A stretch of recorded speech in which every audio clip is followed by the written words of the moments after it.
Matt Rule signed a deal with Nebraska that grants the university his name, image, and likeness rights for an additional $5 million.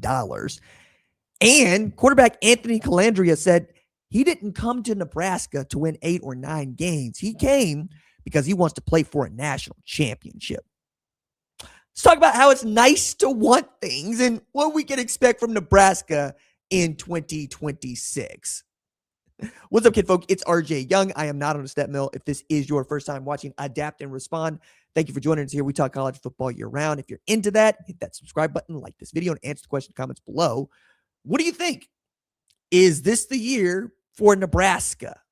I just don't know that we're going to be able to talk about Nebraska in those terms in 2026. And look, nobody's tired of hearing this more than Nebraska fans or people that got Nebraska on their schedule, right?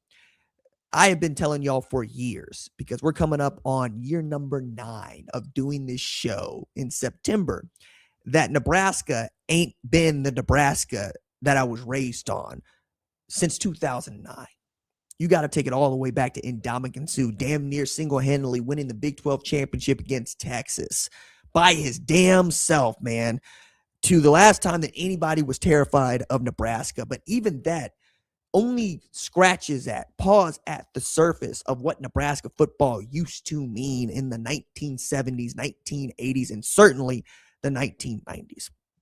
And I can tell by the way you're looking at your television screen that you are very much rolling your eyes and over it. And I understand. When you're talking about Nebraska, you're talking about a program that has lost, I believe, 29 consecutive ranked matchups. Even having been a ranked team themselves, you won't see Nebraska in the top 25 rankings in the preseason.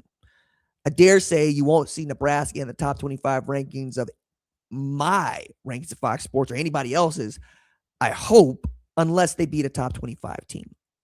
So we are very much past the place where we get to talk about Nebraska competing for a college football playoff spot. They looked close last year, and this and that happened, right? At the end, you lose starting quarterback Dylan Raiola to a broken leg, and you got to finish out how you got to finish out.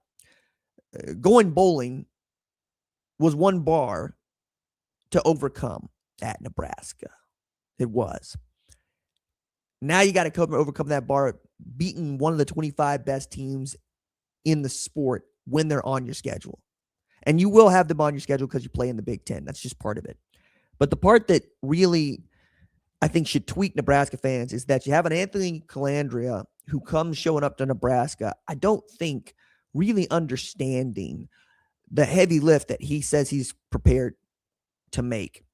You also have an Anthony Colandrea that has to know that he was the third option.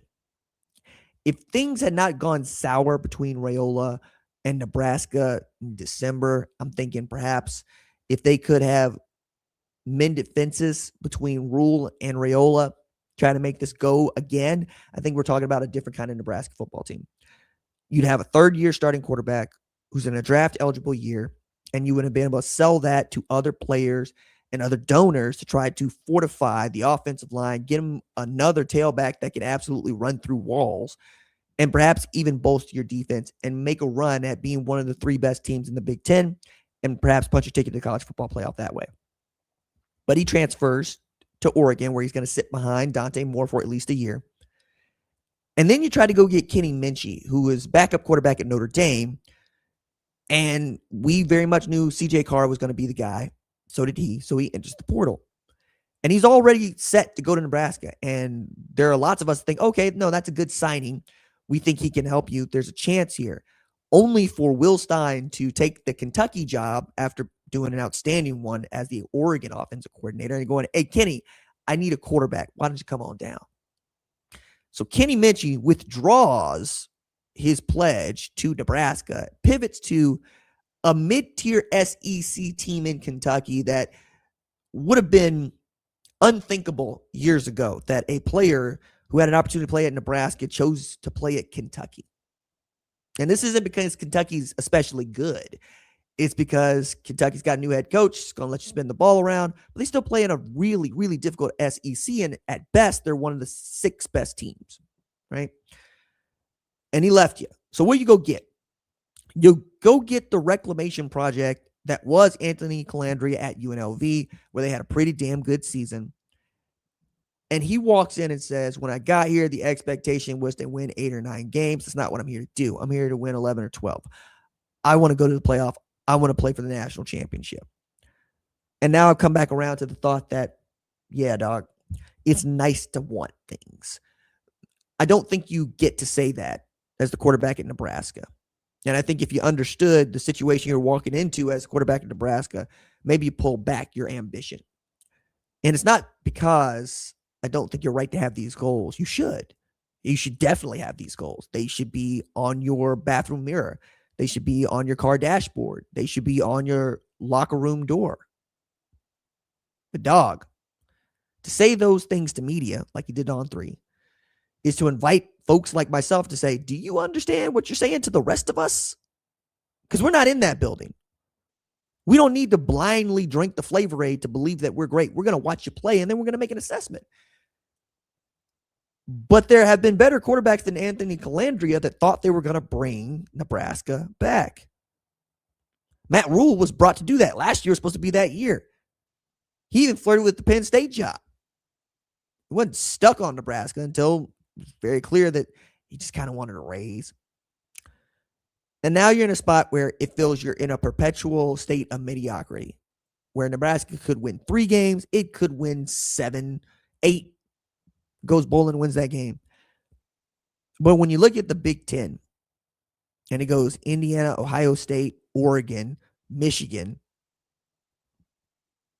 be kind there. Perhaps say Penn State, USC, Iowa. Lord knows what Washington might be capable of this year, or Illinois. It's just difficult for us to really believe that you know what you're saying when you say these things out loud. However, I can't wait for you to be right in November, dog. I'd love for you to be right in November. But saying those things in May, I would not have advised it.